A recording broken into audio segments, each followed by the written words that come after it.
ഹരേ ഹരേ രാമ രാമ രാമ ഹരേ ഹരേ ഹരേ കൃഷ്ണ കൃഷ്ണ കൃഷ്ണ ഹരേ ഹരേ ഹരേ രാമ രാമ രാമ ഹരേ ഹരേ ഹരേ കൃഷ്ണ കൃഷ്ണ കൃഷ്ണ ഹരേ ഹരേ ഹരേ രാമ രാമ രാമ ഹരേ ഹരേ ഹരേ കൃഷ്ണ കൃഷ്ണ കൃഷ്ണ ഹരേ ഹരേ ഹരേ രാമ രാമ രാമ ഹരേ ഹരേ ഹരേ കൃഷ്ണ കൃഷ്ണ കൃഷ്ണ ഹരേ ഹരേ ഹരേ രാമ രാമ രാമ ഹരേ ഹരേ ഹരേ കൃഷ്ണ കൃഷ്ണ കൃഷ്ണ ഹരേ ഹരേ ഹരേ രാമ രാമ രാമ ഹരേ ഹരേ ഹരേ കൃഷ്ണ കൃഷ്ണ കൃഷ്ണ ഹരേ ഹരേ ഹരേ രാമ രാമ രാമ ഹരേ ഹരേ ഹരേ കൃഷ്ണ കൃഷ്ണ കൃഷ്ണ ഹരേ ഹരേ ഹരേ രാമ രാമ രാമ ഹരേ ഹരേ ഹരേ കൃഷ്ണ കൃഷ്ണ കൃഷ്ണ ഹരേ ഹരേ ഹരേ രാമ രാമ രാമ ഹരേ ഹരേ ഹരേ കൃഷ്ണ മാതാജി പ്രണാമം. हरे कृष्णा। प्रणाम माता जी। हरे कृष्णा। हरे कृष्णा। ओम ज्ञानतिमिरान्धस्य ज्ञानाञ्जनाशलाकया चक्षुरुन्मीलितं येन तस्मै श्रीगुरवे नमः। श्रीचैतन्यमनोभीष्टं स्थापितं येन भूतले स्वयं रूपकथा मह्यं ददाति स्वपदान्तिकम्। वन्देऽहं श्रीगुरो श्रीयुतपदकमलं श्रीगुरुन् वैष्णवंश श्रीरूपं साग्रजातं सागणरघुनाथान्वितं तं सजीवं साद्वैतं सावधूतं परिजनसहितं कृष्णचैतन्यदेवं श्रीराधा कृष्णपादान् सहगणललिता श्रीविशाखान्वितांश्च नमो विष्णुपादाय कृष्णप्रेष्ठाय भूतले श्रीमते भक्तिवेदान्तस्वामिन् इति नामिने। नमस्ते सारस्वती देवी गौरवाणी प्रचारिणे निर्विशेष शून्यवादी पाश्चात्यदेशतारिणे वाञ्छाकल्पतरुभ्यश्च कृपासिन्धुभ्येव च पतितानां पावनेभ्यो वैष्णवेभ्यो नमो नमः। हे कृष्णा करुणा सिन्धो दीनबन्धो जगत्पते गोपेश गोपिका कान्ता राधा कान्ता नमोस्तुते। तप्त काञ्चन गौरङ्गी राधे वृन्दावनेश्वरी वृषभानुसुते देवी प्रणमामि हरिप्रिये। जय श्री कृष्ण चैतन्य प्रभु नित्यानंद श्री अद्वैत गदाधर श्रीवासादि गौर भक्त वृंदा। हरे कृष्णा कृष्ण कृष्ण हरे हरे हरे राम राम राम हरे हरे। ഹരി കൃഷ്ണ. ശിഷ്യാദ്ര ഗോവിന്ദ് മന്ദിർ ഇസ്കോൺ മാംഗ്ലൂരിന്റെ ഷോർട്ട് ഭാഗവതം ക്ലാസ്സിലേക്ക് എല്ലാ ഭക്തന്മാർക്കും സ്വാഗതം. ഹരേ കൃഷ്ണ മാതാജി. ഹരേ കൃഷ്ണ. പ്രണാമം. എല്ലാവർക്കും പ്രണാമം. ഓം നമോ ഭഗവതേ വാസുദേവായ.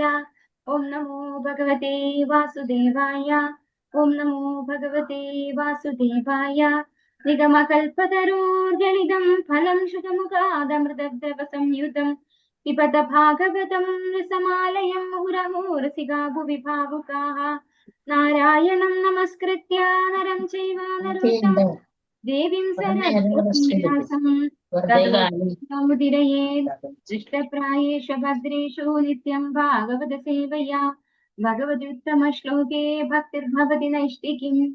കൃഷ്ണായ വാസുദേവായ ദേവകീ നന്ദനായ ച നന്ദഗോപകുമാരായ ഗോവിന്ദായ നമോ നമഃ. ഹരേ കൃഷ്ണ. മദേകബന്ധോ മത്സംഗിൻ മദ്ഗുരോ മന്മഹാദന മന്നിഷ്ഠാരക മദ്ഭാഗ്യ മദാനന്ദാനമോസ്തേ. ഗ്രന്ഥ ശ്രീമദ് ഭാഗവതം കീച്ചേ ശ്രീല പ്രഭുപാദ് കീച്ചേ. ശ്രീമദ് ഭാഗവതം സ്കന്ധം 1 അധ്യായം 18. പരീക്ഷിത് മഹാരാജാവ് ബ്രാഹ്മണകുമാരനാൽ ശപിക്കപ്പെടുന്നു. ശ്ലോകം 17. ഓം നമോ ഭഗവതേ വാസുദേവായ. തന്നഃ പരം പുണ്യമസംവൃതാർത്ഥം ആഖ്യാനമത്യദ്ഭുതയോഗനിഷ്ഠം ആഖ്യാഹ്യനന്ദാചരിതോപപന്നം പരീക്ഷിതം ഭാഗവതാഭിരാമം. ഹരേ കൃഷ്ണ. എല്ലാവർക്കും ചൊല്ലാം. ഓം നമോ ഭഗവതേ വാസുദേവായ. ഓം നമോ ഭഗവതേ വാസുദേവായ. തന്നഃ പരം പുണ്യമസംവൃതാർത്ഥം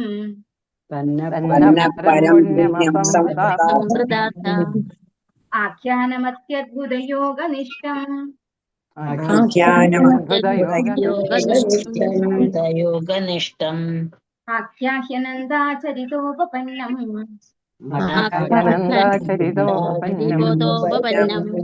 പരീക്ഷിതം ഭാഗവതാഭിരാമം.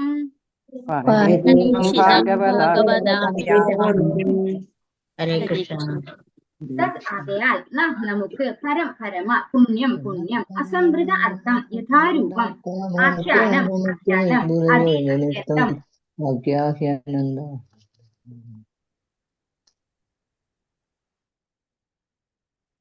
അത്യന്തം അത്ഭുതകരമായ യോഗനിഷ്ഠം ഭക്തിയോഗത്തിൽ സാന്ദ്രമായ ആഖ്യാഹി വിവരിക്കുക അനന്തമായ ആചരിത കർമ്മങ്ങൾ ഉപപന്നം പൂർണ്ണമായും പരീക്ഷിതം മഹാരാജാവ് പരീക്ഷത്തിനോട് അരുളി ചെയ്തു. ഭാഗവത ശുദ്ധഭക്തരുടെ അഭിരാമം വിശേഷിച്ചും വളരെ പ്രിയപ്പെട്ട വർത്തനം ഭാവാർത്ഥമേസി ഭക്തി വേദാന്ത സ്വാമി പ്രഭാക്കിച്ച് പവിത്രവും പരമവുമാകിയാൽ അനന്തനും അപരിമേയനുമായ ഭഗവാന്റെ ആഖ്യാനങ്ങളെ കുറിച്ച് ദയവായി ഞങ്ങൾക്ക് വർണ്ണിച്ചു തന്നാലും അവയൊക്കെ പരീക്ഷിത് മഹാരാജാവിന് അരുളി ചെയ്തതാകുന്നു. മാത്രവുമല്ല ഭക്തിയോഗ സമ്പൂർണമാകിയാൽ അവ ശുദ്ധ ഭക്തർക്ക് അത്യന്തം പ്രിയപ്പെട്ടതാകുന്നു. ഇപ്പൊ തൊട്ട് മുൻപത്തെ ശ്ലോകത്തില് ശൗനകാദി മഹർഷിമാര് സൂത ഗോസ്വാമിയോട് ചോദിക്കുന്നുണ്ട്, എങ്ങനെയാണ് പരീക്ഷിത് മഹാരാജാവ് ഭഗവാന്റെ ഭക്തിയിൽ നിവിഷ്ടനായത്, ഉറച്ചതില് എന്തൊക്കെ കാര്യങ്ങളാണ് കേട്ടിട്ടാണ് അദ്ദേഹത്തിന് ഭഗവാന്റെ ഭക്തിയിൽ ഉറച്ചിരിക്കാൻ സാധിച്ചത്, അദ്ദേഹം എങ്ങനെയാണ് അവസാന കാലഘട്ടത്തില് അദ്ദേഹത്തിന് ഭയം പോലും ഉണ്ടായില്ല അല്ലെ, മരണത്തെ ഫേസ് ചെയ്യാൻ ഒട്ടും തന്നെ ഭയം ഉണ്ടായില്ല എന്ന് പറയുണ്ടായി സൂത ഗോസ്വാമി. ഇപ്പോ ചോദിക്കുകയാണ് ശൗനകാദി മഹർഷിമാര്, എങ്ങനെയാണ് പരീക്ഷിത് മഹാരാജാവ് ഭഗവാന്റെ ഭക്തിയിൽ ഉറച്ചിരുന്നത്, എങ്ങനെയാണ് ആ ഒരു ശരീരം ഉപേക്ഷിക്കുന്നതിന് മുമ്പ് ഭക്തി യോഗത്തില് പൂർണ്ണ നിവിഷ്ടനായത് എന്ന് ചോദിച്ചു. ഇവിടെ ചോദിക്കുകയാണ്, പവിത്രവും പരമവുമാകിയാൽ അനന്തനും അപരിമേയനുമായ ഭഗവാന്റെ ആഖ്യാനങ്ങളെ കുറിച്ച് ദയവായി ഞങ്ങൾക്ക് വർണ്ണിച്ചു തന്നാലും. ഇപ്പൊ പരീക്ഷിത് മഹാരാജാവിനെ സംബന്ധിക്കുന്ന കാര്യങ്ങള് ഒരു ശുദ്ധ ഭക്തനെ സംബന്ധിക്കുന്നതായത് കൊണ്ട് തന്നെ അതും എന്താണ്, ഭഗവാനുമായി ബന്ധപ്പെട്ടതാണ്. അപ്പോ എന്തൊരു സംഗതിയും ഏതൊരു കാര്യവും ഇവിടെ ചോദിക്കുന്നത് ഭഗവാനുമായി ബന്ധപ്പെട്ടതാണെങ്കിൽ മാത്രം ഞങ്ങൾക്ക് പറഞ്ഞു തരണം എന്നാണ് ഇവിടെ ശൗനകാദി മഹർഷിമാര് പറയുന്നത്. അപ്പൊ ഭഗവാൻ എന്ന് പറയുന്നത് അനന്തനും അപരിമേയനുമായിട്ടുള്ള ആളാണ്. അങ്ങനെയുള്ള ഭഗവാന്റെ ആഖ്യാനങ്ങളെ കുറിച്ച് ദയവായി വർണ്ണിച്ചു തരൂ. അവയൊക്കെ പരീക്ഷിത് മഹാരാജാവിന് ആരാൽ അരുളി ചെയ്യപ്പെട്ടിട്ടുണ്ട്? ശുകദേവ ബ്രഹ്മർഷിയാൽ അല്ലെ. ശുകദേവ ബ്രഹ്മർഷി A to Z കാര്യങ്ങള് പരീക്ഷിത് മഹാരാജാവിന് ഗംഗാ തീരത്തിരുന്നുകൊണ്ട് പറഞ്ഞു കൊടുത്തിട്ടുണ്ട്. അപ്പൊ അതൊക്കെ ഭഗവാനെ സംബന്ധിക്കുന്ന ലീലകളൊക്കെയും പരീക്ഷിത് മഹാരാജാവിന് ശുകദേവ ബ്രഹ്മർഷിയാൽ പറഞ്ഞു കൊടുക്കപ്പെട്ടിട്ടുള്ളതാണ്. മാത്രവുമല്ല ഭക്തിയോഗ സമ്പൂർണമാകിയാൽ അവ ശുദ്ധ ഭക്തർക്ക് അത്യന്തം പ്രിയപ്പെട്ടതാകുന്നു. അപ്പൊ ഭഗവാനെ സംബന്ധിച്ച് ഉള്ള ആ കാര്യങ്ങള് ശുകദേവ ബ്രഹ്മർഷിയാൽ പരീക്ഷിത് മഹാരാജാവിന് പറഞ്ഞു കൊടുത്തിട്ടുള്ള ആ കാര്യങ്ങളൊക്കെ ഞങ്ങൾക്ക് കൂടെ പറഞ്ഞു തരൂ എന്ന് ശൗനകാദി മഹർഷിമാര് സൂത ഗോസ്വാമിയോട് റിക്വസ്റ്റ് ചെയ്യാണ്. ഭാവാർത്ഥമേസി ഭക്തി വേദാന്ത സ്വാമി പ്രഭാക്കിച്ച് പരീക്ഷിത് മഹാരാജാവിനെ വർണ്ണിച്ചു കേൾപ്പിച്ചതും പരിശുദ്ധ ഭഗവത് ഭക്തർക്ക് അത്യന്തം പ്രിയപ്പെട്ടതുമായത് എന്തോ അത് ശ്രീമദ് ഭാഗവതമാകുന്നു. ശ്രീമദ് ഭാഗവതം മുഖ്യമായും അനന്തനും അമേയനുമായ ഭഗവാന്റെ കർമ്മ ആഖ്യാനങ്ങളാൽ സമ്പൂർണമാണ്. ആയതിനാൽ അത് ഭക്തിയോഗ ശാസ്ത്രം അഥവാ ഭഗവത് ഭക്തിയുത സേവന ശാസ്ത്രമാണ്. സർവവിധ ജ്ഞാനത്താലും ധർമ്മത്താലും സമൃദ്ധമെങ്കിലും വിശേഷിച്ചും ഭഗവത് ഭക്തിയുത സേവന ശാസ്ത്രത്താൽ സമ്പന്നമാകിയാൽ ഇത് പരം അഥവാ പരമമാകുന്നു. ഇപ്പോ പരീക്ഷിത് മഹാരാജാവിന് ശുകദേവ ബ്രഹ്മർഷിയാൽ ഉപദേശിക്കപ്പെട്ടിട്ടുള്ളത് എന്താണ്? ശ്രീമദ് ഭാഗവത ശാസ്ത്രമാണ് അല്ലെ. ഈ ഭാഗവത ശാസ്ത്രം എന്ന് പറയുന്നത് ശരിക്കും പറഞ്ഞു കഴിഞ്ഞാല് പ്രാക്ടിക്കൽ നോളജ് ഓഫ് ഭഗവത്ഗീത. ഭഗവത്ഗീതയിൽ ഭഗവാൻ നമ്മളോട് പറയുന്നത് എന്താണ്? ഭഗവാൻ ആരാണെന്ന് പറഞ്ഞു തരുന്നു, നമ്മളും ഭഗവാനും തമ്മിലുള്ള ബന്ധം എന്താണെന്ന് പറഞ്ഞു തരുന്നു, കാലം, പ്രകൃതി ഒക്കെ ഭഗവാൻ പറഞ്ഞു തരുന്നു അല്ലെ. ഇത് ഭഗവാനെ നമ്മൾ എങ്ങനെയാണ് പ്രീതിപ്പെടുത്തേണ്ടത്, അത് പ്രാക്ടിക്കൽ ആയിട്ട് എങ്ങനെയാണ് ഭഗവാന്റെ ഭക്തന്മാര് ഭഗവാനെ സന്തോഷിപ്പിച്ചിട്ടുള്ളത് എന്ന് നമുക്ക് ഭാഗവതത്തിലൂടെ പറഞ്ഞു തരുന്നു. അപ്പൊ അതുകൊണ്ട് തന്നെ ഭാഗവതം എന്ന് പറഞ്ഞു കഴിഞ്ഞാൽ എന്താണ്? ഭക്തിയുത സേവന ശാസ്ത്രത്തിൽ സമ്പന്നമാകിയാൽ ഇത് പരം അഥവാ പരമമാകുന്നു. അപ്പൊ പരമമായ ശാസ്ത്രമാണ് ശ്രീമദ് ഭാഗവതം. ഈ കാര്യം നമ്മളെ ശ്രീമദ് ഭാഗവതം ഇതേ 1-ാമത്തെ സ്കന്ധത്തില് 1-ാമത്തെ അധ്യായത്തില് 2-ാമത്തെ ശ്ലോകത്തില് കൃത്യമായിട്ട് പറഞ്ഞിട്ടുണ്ട്. കിംവാ പരൈരീശ്വര, ഇതായത് ശ്രീമദ് ഭാഗവതം ഉണ്ടെങ്കിൽ പിന്നെ മറ്റൊരു ഗ്രന്ഥത്തിന്റെ ആവശ്യം എന്ത് എന്ന് തുടക്കത്തിൽ പറഞ്ഞിട്ടുണ്ട് അല്ലെ. ഭാഗവതത്തെ സംബന്ധിക്കുന്ന ഒരു ശരിയായ സത്യം അത് തന്നെയാണ് ഇവിടെയും പറയുന്നത്. ഭാഗവതം എന്ന് പറയുന്നത് പരമമായിട്ടുള്ള ഒരു ശാസ്ത്രമാണ്. ഭഗവാനെ സംബന്ധിക്കുന്ന ഭഗവാന്റെ ഭക്തന്മാരെ എങ്ങനെയാണ് ഭഗവാനെ ആരാധിച്ചത് എന്നും ഭഗവാനും ഭക്തന്മാരും തമ്മിലുള്ള ലീലകളും ഒക്കെ വിശദമായിട്ട് വർണ്ണിക്കുന്ന ഒരു ശാസ്ത്രമാണ് ശ്രീമദ് ഭാഗവതം. ഇനി സൂത ഗോസ്വാമി മറുപടി പറയാണ് ശൗനകാദി മഹർഷിമാരോട്. ഓം നമോ ഭഗവതേ വാസുദേവായ. സൂത ഉവാച അഹോ വയം ജന്മഭൃതോദ്യഃ സ്മ വൃദ്ധാനുവൃത്യാഭി വിലോമജാതഃ ദൗഷ്കുല്യമാദിം വിദുനോതി ശീഘ്രം ഹത്തമാനാമഭിധാനയോഗഃ. ഹരേ കൃഷ്ണ. ഓം നമോ ഭഗവതേ വാസുദേവായ. ഓം നമോ ഭഗവതേ വാസുദേവായ. സൂത ഉവാച. സൂത ഉവാച അഹോ വയം ജന്മഭൃതോദ്യഃ സ്മ അഹോ വയം ജന്മഭൃതോസ്യഃ സ്മ വൃദ്ധാനുവൃത്യാഭി വിലോമജാതഃ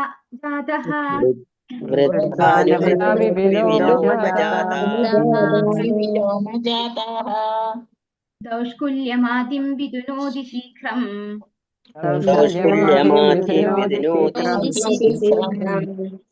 മഹത്തമാനാമഭിധാനയോഗഃ.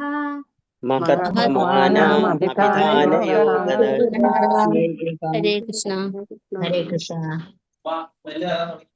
സൂത ഉവാച. സൂത ഗോസ്വാമി പറഞ്ഞു, അഹോ എപ്രകാരം വയം നാം ജന്മഭൃതഃ ജന്മ ആരോഹണം ആദ്യ ഇന്ന് ഹ വ്യക്തമായി അസ്മ ആയിത്തീരുക വൃദ്ധ അനുവൃത്യ ജ്ഞാനത്തിൽ മുന്നോട്ട് നയിക്കപ്പെട്ടവരെ സേവിച്ച് അഭി ആയാലും വിലോമജാത മിശ്ര വർണ്ണത്തിൽ ജനിച്ച ദൗഷ്കുല്യം ജന്മത്താലുള്ള അയോഗ്യത ആദ്യം ദുരനുഭവങ്ങൾ വിധുനോതി പവിത്രമാക്കുന്നു ശീഘ്രം മഹത്തമാന മഹാന്മാരായവരുടെ അഭിധാന സംഭാഷണം യോഗ ബന്ധം സംസർഗം വിവർത്തനം ഭാവാർത്ഥം എസ് ഭക്തി വേദാന്ത സ്വാമി ശ്രീ പ്രഭുപാദ് കി ജയ്.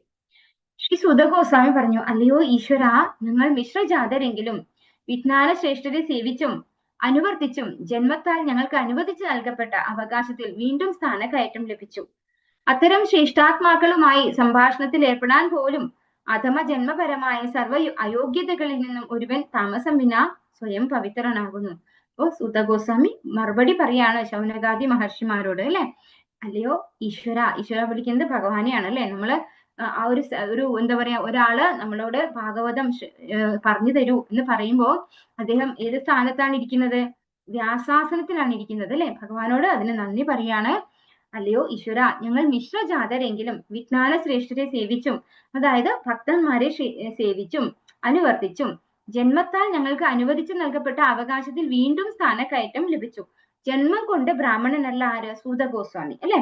സൂത ഗോസ്വാമി ജന്മം കൊണ്ട് ബ്രാഹ്മണനല്ല, പക്ഷെ ആ ഒരു പൊസിഷനിൽ നിന്നും എന്താ പറയാ, പ്രൊമോഷൻ ആണ് കൊടുത്തിരിക്കുന്നത്. ആ ഒരു ഉയർന്ന സ്ഥാനത്തേക്ക് ഉയർത്താണ് സൂത ഗോസ്വാമി ചെയ്യുന്നത്. ഏത് കാരണം കൊണ്ട്?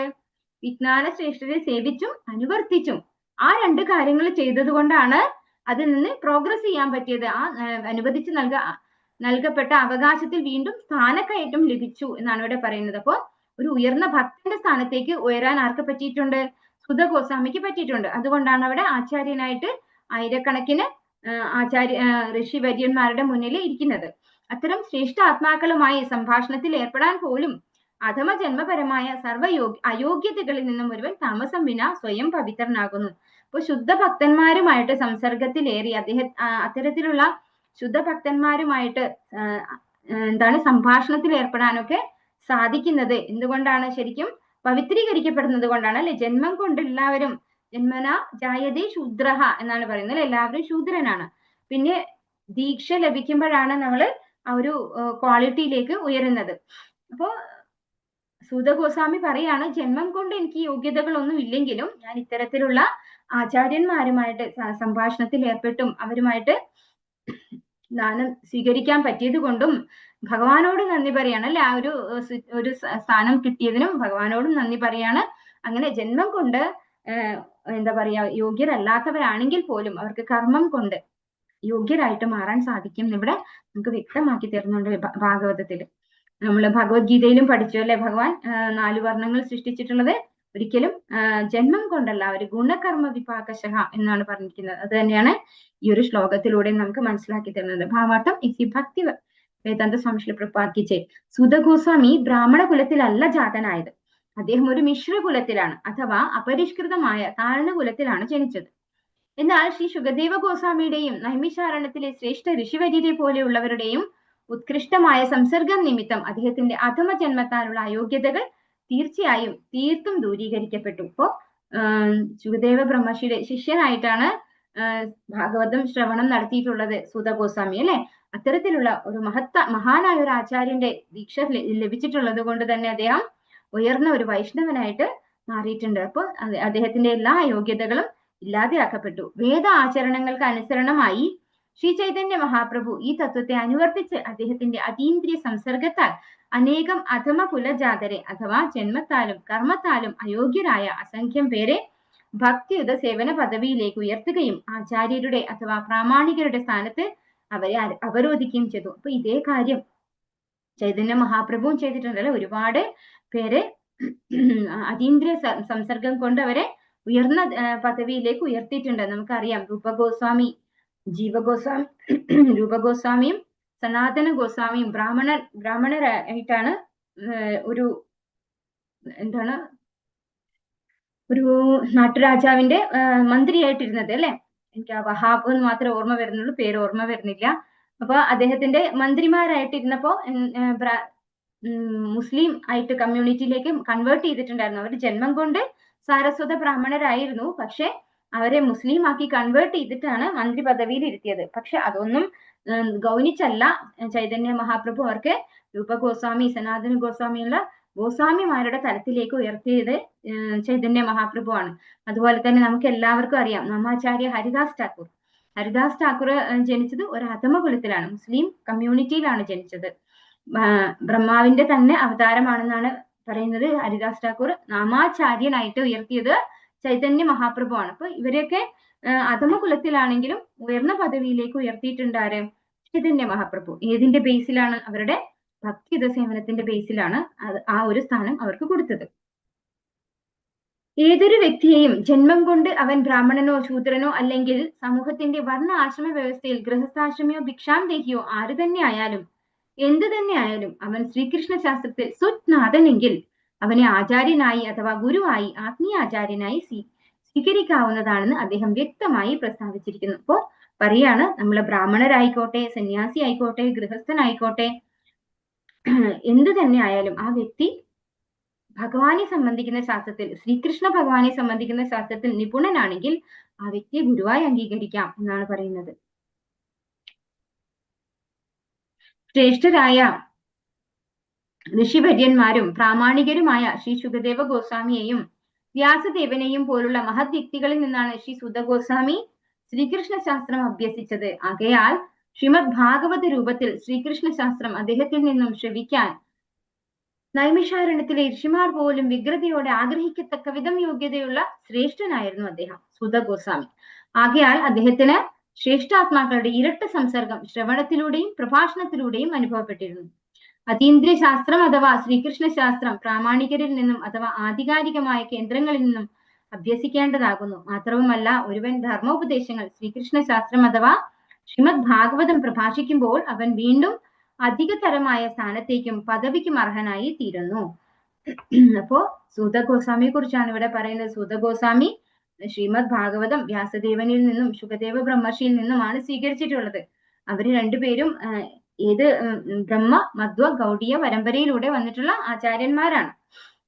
അതുകൊണ്ട് തന്നെ അദ്ദേഹം ഇരട്ട സംസർഗം കിട്ടിയെന്നാണ് പറയുന്നത്. ഇവിടെ നൈമിഷാരണ്യത്തിലുള്ള ശൗനകാദി മഹർഷിമാരും ആരാണ്? അവരും ഭക്തന്മാരാണ് അല്ലെ. ഭഗവാന്റെ ഭക്തന്മാരായതുകൊണ്ടാണ് അവർക്ക് ഭഗവത് ശാസ്ത്രത്തിലെ കേൾക്കാൻ, ഇത്രയും ഇതിത്വം വന്ന കേൾവിക്കാരായിട്ട് ഇരിക്കാനും അവർക്ക് സാധിക്കുന്നത്. അപ്പൊ അങ്ങനെ എല്ലാ വിധത്തിലും സത്സംഗത്തിലാണ് ആരുള്ളത്? സൂത ഗോസ്വാമി ഉള്ളത്. ശരിയായ ഒരു സ്രോതസ്സിൽ നിന്നുമാണ് ശ്രീമദ് ഭാഗവതം ശ്രവിച്ചിട്ടുള്ളതും പഠിച്ചിട്ടുള്ളതും. അപ്പൊ അങ്ങനെയുള്ള സൂത ഗോസ്വാമി ശ്രീമദ് ഭാഗവത ശാസ്ത്രം, ശ്രീകൃഷ്ണ ഭഗവാനെ സംബന്ധിക്കുന്ന ശാസ്ത്രം, അത് പ്രഭാഷണം ചെയ്യുമ്പോൾ അദ്ദേഹം അധികതരമായ സ്ഥാനത്തേക്ക് അർഹനായി തീരുന്നു എന്നാണ് പറയുന്നത്. ആകയാൽ സൂത ഗോസ്വാമിക്ക് ഇരട്ട നേട്ടം ലഭിച്ചു എന്ന് മാത്രമല്ല, അദ്ദേഹം നിസ്സംശയം എല്ലാവിധ മനോവേദകളിൽ നിന്നും താഴ്ന്ന കുലത്തിൽ ജനിച്ചതിനാലുള്ള സർവ്വ അയോഗ്യതകളിൽ നിന്നും പൂർണ്ണമായും മുക്തനായി തീർന്നു. ശ്രീ സുത ഗോസ്വാമി അഥമ കുലജാതനായതിനാൽ അദ്ദേഹത്തിന് അതീന്ദ്രിയ ശാസ്ത്രം ഉപദേശിച്ചു നൽകുന്നത് ശ്രീ ശുകദേവ ഗോസ്വാമിയോ ശ്രീ സൂത ഗോസ്വാമിയിൽ നിന്ന് ശ്രീകൃഷ്ണ ശാസ്ത്രം സ്വീകരിക്കുന്നതിന് നൈമിഷാരണ്യത്തിലെ ഋഷിശ്രേഷ്ഠന്മാരോ വൈമനസ്യം കാട്ടിയില്ലെന്ന് ഈ ശ്ലോകം തെളിയിക്കുന്നു. അപ്പോ രണ്ട് വിധത്തില് അല്ലെ, സൂത ഗോസ്വാമി ഒരു നീചകുലജാതനാണെന്ന് പറഞ്ഞ് ശുകദേവ ബ്രഹ്മർഷി അദ്ദേഹത്തിന് ഭാഗവതം ഉപദേശിക്കാതിരുന്നില്ല. അതുപോലെ താങ്കൾ ഒരു നീചകുലജാതനാണെന്ന് പറഞ്ഞ് നൈമിഷാരണ്യത്തിലെ ഋഷിമാര് അദ്ദേഹത്തെ ആചാര്യനാക്കാതെയും ഇരുന്നില്ല അല്ലെ. അങ്ങനെ രണ്ട് വിധത്തിലും ഒരു ക്രെഡിറ്റ് ആണ് ആർക്ക് കിട്ടിയത്? സൂത ഗോസ്വാമിക്ക് കിട്ടിയത്. അതുകൊണ്ട് തന്നെ അദ്ദേഹം താഴ്ന്ന കുലത്തിലാണ് ജനിച്ചതെങ്കിലും അദ്ദേഹത്തിന് ഉയർന്ന പദവി ലഭിച്ചിരിക്കുന്നു. നീചകുലജാതൻ എന്ന ഏക കാരണത്താൽ ആയിരക്കണക്കിന് വർഷങ്ങൾക്ക് മുൻപ് പോലും പഠിപ്പിക്കുന്നതിനോ യാതൊരുവിധ വിലക്കും ഇല്ലായിരുന്നുവെന്ന് ഇത് അർത്ഥമാക്കുന്നു. ഹിന്ദു സമൂഹത്തിലെ വർണ്ണ വ്യവസ്ഥിതി എന്നറിയപ്പെടുന്ന ഈ പരുഷമായ വ്യവസ്ഥിതി പ്രബലമായത് ഈ 100 വർഷത്തിനുള്ളിൽ മാത്രമാകുന്നു. അപ്പോ നമ്മളൊക്കെ സ്കൂളുകളിലൊക്കെ തൊട്ടുകൂടായ്മ, തീണ്ടിക്കൂടായ്മ ഒക്കെ പഠിച്ചിട്ടുണ്ട് അല്ലെ.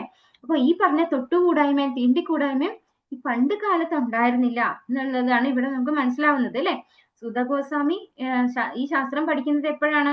ഏതാണ്ട് 5000 വർഷങ്ങൾക്ക് മുൻപാണ്. അതായത് ദ്വാപരയുഗം കഴിഞ്ഞു, കലിയുഗത്തിന്റെ സ്റ്റാർട്ടിംഗ് സ്റ്റേജ് ആ ഒരു സമയത്താണ്. ഇപ്പൊ 5000 വർഷങ്ങൾക്ക് അടുത്ത അത്രയും വർഷങ്ങളായിട്ടുണ്ടാവും. അപ്പൊ ആ സമയത്തൊന്നും തന്നെ ഈ താഴ്ന്ന കുലജാതർക്ക് ഭാഗവതം പഠിക്കാൻ പാടില്ല, അല്ലെങ്കിൽ ഭഗവാനെ സംബന്ധിക്കുന്ന ശാസ്ത്രം കേൾക്കാൻ പാടില്ല, അങ്ങനെ ഒന്നും ഉണ്ടായിരുന്നിട്ടില്ല. പിന്നെ എപ്പോഴാണ് ഇത് വന്നത്? അറൌണ്ട് ഒരു 150 ഇയേഴ്സ് ബാക്ക് അല്ലെ, ഒരു 100, 125, 150 അത്രയൊരു കാലഘട്ടേ ആയിട്ടുണ്ടാവുള്ളൂ ഈ തൊട്ടുകൂടായ്മ, തീണ്ടിക്കൂടായ്മ ഒക്കെ ഹിന്ദു സമൂഹത്തിൽ വന്നിട്ട് ഇത്രേ ആയിട്ടുണ്ടാവുള്ളൂ എന്നാണ് പ്രഭുപാദര് ഇവിടെ പറഞ്ഞു തരുന്നത്. ഹിന്ദു സമൂഹത്തിലെ വർണ്ണ വ്യവസ്ഥിതി എന്നറിയപ്പെടുന്ന ഈ പരുഷമായ വ്യവസ്ഥിതി പ്രബലമായത് ഒരു 100 വർഷത്തിനുള്ളിൽ മാത്രമാകുന്നു. അപ്പോ ഈ ശ്രീമദ് ഭാഗവതം പ്രഭുപാദർ എഴുതിയിട്ട് കുറച്ച് വർഷമായിട്ടുണ്ടാവും അല്ലെ. ഒരു 100, 125 വർഷത്തിന്റെ ആ ഒരു ഗ്യാപ്പ് ആയിരിക്കും പറയാൻ പറ്റുക. അല്ലെങ്കിൽ അപ്രകാരം സംഭവിച്ചത് ദ്വിജബന്ധുക്കൾ അഥവാ ഉന്നത കുലത്തിലെ അയോഗ്യരായ വ്യക്തികളുടെ എണ്ണം വർദ്ധമാനമായപ്പോഴാണ്. അപ്പൊ അത്തരത്തിലൊരു പ്രവൃത്തി സംഭവിച്ചിട്ടുള്ളത് ഉന്നത കുലജാതരായവർ കൂടുതലും താഴ്ന്ന കുലത്തിലുള്ള ആളുകള് കുറവുമായ സമയത്തായിരിക്കും അങ്ങനെ സംഭവിച്ചിട്ടുണ്ടാവുക എന്നാണ് ഇവിടെ പറയുന്നത്. അല്ലെങ്കിൽ അപ്രകാരം സംഭവിച്ചത് ദ്വിജബന്ധുക്കൾ അഥവാ ഉന്നത കുലത്തിലെ അയോഗ്യരായ വ്യക്തികളുടെ, അതാണ് ദ്വിജബന്ധുക്കൾ എന്നാണ് ഇവിടെ പറയുന്നത്. ദ്വിജന്മാരല്ല, അവരെന്താണ്? ബ്രാഹ്മണരുടെ മക്കളായി ജനിച്ചു, എന്നാൽ ബ്രാഹ്മണിക്കലായിട്ടുള്ള ഒരു ക്വാളിറ്റിയും അവർക്കില്ല. അതായത് അവർ ശൂദ്രരാണ് ശരിക്കും അല്ലെ. അങ്ങനെയുള്ളവരായതുകൊണ്ടാണ് അവര് ഇത്തരത്തിലുള്ള തൊട്ടുകൂടായ്മയും തീണ്ടിക്കൂടായ്മയും ഒക്കെ കൊണ്ടുവന്നത്. ശ്രീ ചൈതന്യ മഹാപ്രഭു യഥാർത്ഥ വേദവ്യവസ്ഥിതിയെ അഥവാ വൈദിക സംസ്കാരത്തെ പുനരുദ്ധാനം ചെയ്തു. അപ്രകാരം ഒരു മുസ്ലിം കുടുംബത്തിൽ ജനിച്ച ഠാക്കൂർ ഹരിദാസയെ നാമാചാര്യ പദവിയിലേക്ക് ഉയർത്തി. അഥവാ ഭഗവാന്റെ ദിവ്യനാമ മഹാത്മ്യങ്ങൾ പ്രചരിപ്പിക്കുന്ന പ്രാമാണികനായി അഥവാ അധികാരമുള്ള ശക്തി കേന്ദ്രമായി ദിവ്യപൂജ ശ്രീ ഹരിദാസ് ഠാക്കൂറിനെ ഉന്നമിപ്പിച്ചു. അപ്പോ 500 വർഷങ്ങൾക്ക് മുൻപ് ചൈതന്യ മഹാപ്രഭു നാമാചാര്യ ഹരിദാസ് ഠാക്കൂർ ആക്കിയിട്ട് ഉയർത്തിയത് ആരെയാണ്? മുസ്ലിം കമ്മ്യൂണിറ്റിയിൽ ജനിച്ചിട്ടുള്ള ഠാക്കൂർ ഹരിദാസ എന്ന് പറയുന്ന ആചാര്യനെയാണ് നാമാചാര്യനാക്കിയിട്ട് വെച്ചത്. ആര്? ചൈതന്യ മഹാപ്രഭു. ശുദ്ധ ഭഗവത് ഭക്തന്റെ ശക്തി അവ്വിധത്തിലുള്ളതാണ്. ഗംഗാജലത്തെ പരിശുദ്ധമായി കണക്കാക്കുന്നു. ഗംഗാനദിയിൽ സ്നാനം ചെയ്താൽ ഒരുവൻ പരിശുദ്ധനായി തീരുന്നു. എന്നാൽ മഹാഭഗവത് ഭക്തരെ സംബന്ധിച്ചിടത്തോളം താഴ്ന്ന കുലത്തിൽ ജനിച്ച അധപതിച്ച ആത്മാക്കളെ പോലും അവർക്ക് ദർശന മാത്രയിൽ തന്നെ പരിശുദ്ധനാക്കാനുള്ള കഴിവുണ്ട്. ഈ കാര്യം നമ്മള് ഭാഗവതത്തില് വിതുരരോട് യുധിഷ്ഠിർ പറയുന്ന ഒരു ശ്ലോകത്തിൽ പഠിച്ചിട്ടുണ്ട് അല്ലെ. അത്തരത്തിലുള്ള ആചാര്യന്മാര് എവിടെയൊക്കെ പോകുന്നു അവിടെയൊക്കെ തീർത്ഥസ്ഥലമാക്കി മാറ്റുന്നു, പരിണമിപ്പിക്കുന്നു. ഗംഗാ നദിക്ക് അതിൽ സ്നാനം ചെയ്യുന്നവരെ പരിശുദ്ധീകരിക്കാൻ സാധിക്കും. പക്ഷെ ആചാര്യന്മാരും നടന്നു പോയി അവർ പോകുന്നതോടൊക്കെ എന്താണ്? തീർത്ഥസ്ഥലമായി മാറുന്നു. അവരെ കാണുന്നവരൊക്കെ ഭക്തന്മാരായി മാറുന്നു. അതിനുള്ള കഴിവുണ്ട് ആർക്ക്? ആചാര്യന്മാർക്ക് അല്ലെങ്കിൽ ശുദ്ധ ഭക്തന്മാർക്ക് എന്നാണ് പറയുന്നത്. മഹാഭഗവത് ഭക്തരെ സംബന്ധിച്ചിടത്തോളം താഴ്ന്ന കുലത്തിൽ ജനിച്ച അധപതിച്ച ആത്മാക്കളെ പോലും അവർക്ക് ദർശന മാത്രയിൽ തന്നെ പരിശുദ്ധമാക്കാനുള്ള കഴിവുണ്ട്. അപ്പൊ വെറുതെ അത്തരത്തിലുള്ള ആചാര്യന്മാരുടെ കൺമുന്നിൽ നമ്മളൊന്ന് പെട്ടാൽ മാത്രം മതി, നമുക്ക് പരിശുദ്ധി ലഭിക്കും എന്നാണ് ഇവിടെ പറയുന്നത്. എന്നിരിക്കെ അവരുമായുള്ള സംസർഗത്താലുള്ള നേട്ടങ്ങളെ കുറിച്ച് എന്ത് പറയാനാണ് അല്ലെ. അവരുമായിട്ട് ഒന്ന് അടുത്ത് ഇടപഴകാനുള്ള അവസരം, അവർക്ക് വേണ്ടി എന്തെങ്കിലും ഒരു കുഞ്ഞു സർവീസ്, ഒരു ഗ്ലാസ് വെള്ളം കൊണ്ടു കൊടുക്കാനെങ്കിലും പറ്റിയാലും അതും തന്നെ എന്താണ്? മഹത് സേവയായിട്ടാണ് പറയുന്നത് അല്ലെ. അതും ശ്രീമദ് ഭാഗവതത്തിൽ പറയുന്നുണ്ട് മഹത് സേവ ചെയ്ത എന്താ ഗുണം? നമുക്ക് ഭാഗവത ശ്രവണം, ഭഗവാനെ സംബന്ധിച്ച് കേൾക്കാനുള്ള താല്പര്യം വർദ്ധിക്കും. യോഗ്യരും ശ്രേഷ്ഠരുമായ പ്രചാരകരെ ഭുവനത്തിലുടനീളം അയച്ച് പങ്കിലമായ ലോകത്തിന്റെ അന്തരീക്ഷത്തെ ആകമാനം പവിത്രമാക്കാൻ ശ്രീ ചൈതന്യ മഹാപ്രഭു ആഗ്രഹിച്ചു. ശാസ്ത്രീയമായ രീതിയിൽ ഈ മഹത് ദൗത്യം ഏറ്റെടുത്ത് നടപ്പാക്കേണ്ട ഉത്തരവാദിത്വം ഇന്ത്യക്കാരിൽ നിക്ഷിപ്തമാണ്. മാത്രവുമല്ല അത്യന്തം ശ്രേഷ്ഠമായ മനുഷ്യത്വ സമ്പൂർണമായ ആ ദൗത്യം നിർവഹിക്കേണ്ടതുമാകുന്നു. വർത്തമാന പുരുഷാന്തരത്തിന്റെ മാനസിക അനാരോഗ്യങ്ങൾ ശാരീരിക അനാരോഗ്യങ്ങളെക്കാൾ അത്യന്തം തീവ്രമാണ്. താമസം വിന ലോകത്തിലുടനീളം ശ്രീമദ് ഭാഗവത പ്രഭാഷണങ്ങൾക്ക് ആരംഭം കുറിക്കേണ്ടത് തികച്ചും യഥോചിതവും സംഗതവുമാകുന്നു. അപ്പോ ഇത് ഇപ്പൊ വായിക്കുമ്പോൾ സത്യം പറഞ്ഞു കഴിഞ്ഞാല് ശ്രീമദ് ഭാഗവതത്തിന്റെ 1-ാമത്തെ സ്കന്ധമാണിത് അല്ലെ, നമ്മൾ ഈ വായിക്കുന്നത്. ഇങ്ങനെയുള്ള 3 സ്കന്ധം അല്ലെ, 3 സ്കന്ധം തന്നെയാണ് തോന്നുന്നു എഴുതിയത്. ശ്രീ പ്രഭാതർ എഴുതിയിട്ടാണ് ശ്രീ പ്രഭാതർ അമേരിക്കയിലേക്ക് പോയിരിക്കുന്നത്. 3 വോളിയം എന്നാണ് പറയുന്നത്. എന്റെ ഓർമ്മ 3 സ്കന്ധം തന്നെയാണ്. അപ്പൊ ഇത് 1-ാമത്തെ സ്കന്ധമാണ്. ഓക്കെ, ഈ 1-ാമത്തെ സ്കന്ധം എഴുതുമ്പോൾ പ്രഭാതർ എവിടെ പോയിട്ടില്ല, അമേരിക്കയിൽ പോയിട്ടില്ല. ശ്രീകൃഷ്ണനെ കുറിച്ച് അവർക്കൊക്കെ പറഞ്ഞു കൊടുത്തിട്ടില്ല, അവിടെ ആരെയും ഭക്തന്മാരാക്കിയിട്ടില്ല. പക്ഷെ അദ്ദേഹത്തിന്റെ ആ ഒരു പ്ലാനിങ്, അദ്ദേഹത്തിന്റെ ആ ഒരു മനസ്സിലെ ആഗ്രഹം അതിവിടെ നമുക്ക് വ്യക്തമാണ് അല്ലെ. ശരിക്കും ഈ ഒരു ഖണ്ഡിക വായിക്കുമ്പോൾ നമുക്ക് ശരിക്കും മനസ്സിലാവാണ്, നമ്മളൊക്കെ ശാരീരിക ആരോഗ്യത്തെക്കാൾ മാനസിക ആരോഗ്യമാണ് ഇപ്പൊ നമ്മുടെയൊക്കെ പ്രോബ്ലത്തിൽ ഇരിക്കുന്നത് അല്ലെ. ശരീരത്തിന് പിന്നെയും ഹെൽത്ത് ഉണ്ട്, പക്ഷെ മാനസികമായ ആരോഗ്യം വളരെ പത്തറ്റിക് ആണ് നമുക്കൊക്കെ. അതായത് സാധാരണ മനുഷ്യർക്ക് പത്തറ്റിക് ആയിട്ടുള്ള കണ്ടീഷനിലാണ് അവരുള്ളത്. അവരെയൊക്കെ ഉദ്ധരിക്കണമെങ്കിൽ എന്ത് മാത്രമേ ഉള്ളൂ വഴി? ശ്രീമദ് ഭാഗവതം അത് എല്ലാവർക്കും പറഞ്ഞു കൊടുക്കുക അല്ലെ. ഭഗവാനെ സംബന്ധിക്കുന്ന ശാസ്ത്രം ലോകത്തിൽ മുഴുവൻ പ്രചരിപ്പിക്കുക. അത് ഇന്ത്യക്കാരിൽ നിക്ഷിപ്തമാണെന്നാണ് പറയുന്നത്. കാരണം നമ്മൾ ഭാരതത്തിലാണ് എല്ലാ ഭഗവാന്റെ അവതാരങ്ങളും എല്ലാം ഉണ്ടായിട്ടുള്ളത് ഭാരതത്തിലാണ് അല്ലെ. ശ്രീരാമസ്വാമി ആവട്ടെ, ശ്രീകൃഷ്ണ ഭഗവാൻ ആകട്ടെ, ചൈതന്യ മഹാപ്രഭു ആകട്ടെ, ഇവിടെ ഭാരതഭൂമി എന്ന് പറയുന്നത് അത്രയും പുണ്യഭൂമിയാണ്. ഇവിടെ ജനിച്ചിട്ടുള്ള നമുക്കൊക്കെയാണ് ഭഗവാനെ കുറിച്ച് മറ്റുള്ളവർക്ക് പറഞ്ഞു കൊടുക്കാനുള്ള ദൗത്യം ഏൽപ്പിച്ചിരിക്കുന്നത് എന്നാണ് പറയുന്നത്.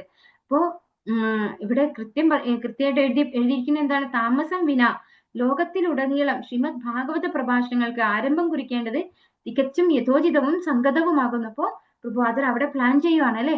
ലോകം മുഴുവൻ സഞ്ചരിച്ച് ഭഗവാനെ സംബന്ധിക്കുന്ന ഈ ശാസ്ത്രം പറഞ്ഞു കൊടുക്കണം. മഹത്തമാന അഭിധാനം മഹാഭക്തന്മാരുടെ ശബ്ദകോശം അഥവാ ശ്രേഷ്ഠ ഭക്തന്മാരുടെ മഹത് വചനങ്ങളാൽ സമ്പൂർണമായ ഗ്രന്ഥം എന്നും അർത്ഥമാക്കുന്നു. ഭഗവാന്റെയും ശ്രേഷ്ഠരായ ഭക്തന്മാരുടെയും മഹത് വചനങ്ങളാൽ സമ്പൂർണമായ അത്തരം ഒരു ശബ്ദകോശം വേദങ്ങളിലും അനുബന്ധ ശാസ്ത്രങ്ങളിലും വിശേഷിച്ചും ശ്രീമദ് ഭാഗവതത്തിലുമുണ്ട്. അപ്പോ ശ്രീമദ് ഭാഗവതം 1-ാമത്തെ സ്കന്ധത്തിൽ ഈ ഒരു പോർഷൻ എഴുതുമ്പോൾ ശില പ്രഭാതരുടെ ഉള്ളിൽ വളരെ കൃത്യമായിട്ടുള്ള ഒരു ഡിസയർ ഉണ്ടായിട്ടുണ്ടാവണം അല്ലെ. നമ്മള് അവിടെ പോയി, അതായത് അമേരിക്ക പോലെയുള്ള രാജ്യങ്ങളിൽ പോയി ഭഗവാനെ സംബന്ധിച്ച് പറഞ്ഞു കൊടുക്കണം എന്നുള്ള ആ ഒരു ഡീപ്പ് ഡിസയർ അദ്ദേഹത്തിന്റെ ഉള്ളിലുണ്ടെന്ന് നമുക്കിത് വായിക്കുമ്പോൾ ശരിക്കും മനസ്സിലാവുകയാണ്. അപ്പൊ ഇത് എഴുതി കഴിഞ്ഞ് ഈ ഫസ്റ്റ് കാൻഡോ, സെക്കൻഡ് ആൻഡ് തേർഡ് കാൻഡോ എഴുതി കഴിഞ്ഞതിന് ശേഷമാണ് പ്രഭുപാദര് അമേരിക്കൻ രാജ്യത്ത് പോയി അവിടെയുള്ള ഹിപ്പികളായിട്ടുള്ള ആൾക്കാർക്ക് പോലും ഭഗവാനെ കുറിച്ച് പറഞ്ഞു കൊടുത്ത് അവരെയൊക്കെ ഭക്തന്മാരാക്കി മാറ്റുന്നത്. അത് നമുക്ക് ശ്രീല പ്രഭാതർ എന്നുള്ള പുസ്തകം വായിച്ചു കഴിഞ്ഞാൽ ശരിക്കും മനസ്സിലാവും പ്രഭാതരുടെ ആ ഒരു ഭയങ്കരമായ ഒരു എഫേർട്ട്, എത്രമാത്രം എഫേർട്ട് എടുത്തിരിക്കുന്നു എന്നുള്ളത്. അവിടെ പോകാനും പോയി അവിടെയൊക്കെ എന്താ പറയാ, ആ ഒരു ഫസ്റ്റ് സ്റ്റാർട്ടിങ് സ്റ്റേജ് ഒക്കെ വളരെ കോംപ്ലിക്കേറ്റഡ് സ്റ്റേജ് ആയിരുന്നു. കാരണം ഒരിക്കലും എന്താണ് മദ്യവും ചായ കാപ്പിയും ഒക്കെ സദാസമയം കഴിച്ച് അങ്ങനെ ജീവിക്കുന്ന ആളുകളെയാണ് പരിവർത്തനം ചെയ്യിച്ചത് ശില പ്രഭുപാദർ. അപ്പൊ അത്രയും ഡീപ് ഡിറ്റർമൈൻഡ് ആയിരുന്നു അദ്ദേഹം എല്ലാവരെയും പരിവർത്തനം ചെയ്യണം എന്നുള്ളത്. അപ്പൊ ഇതൊക്കെ നമ്മളുടെ ഭാരതത്തിൽ ജനിച്ചവരുടെ ഉത്തരവാദിത്വമാണെന്ന് പ്രഭുപാദർ നമ്മളെ ഓർമ്മിപ്പിക്കുകയാണ്. ഹരേ കൃഷ്ണ. വാഞ്ചാ കൽപതരൂപേശ്ച കൃപാ സിന്ധുഭ്യേവ ച പതിതാനാം പാവനേഭ്യോ വൈഷ്ണവേഭ്യോ നമോ നമഃ. അനന്തകോടി വൈഷ്ണവൃന്ദി की जय, श्रील प्रभुपाद की जय, गुरु महाराज की जय, निताय गौर प्रेमानंदे. हरि हरि बोल. हरे कृष्णा. सर्वं श्री कृष्णार्पणमस्तु. हरे कृष्णा.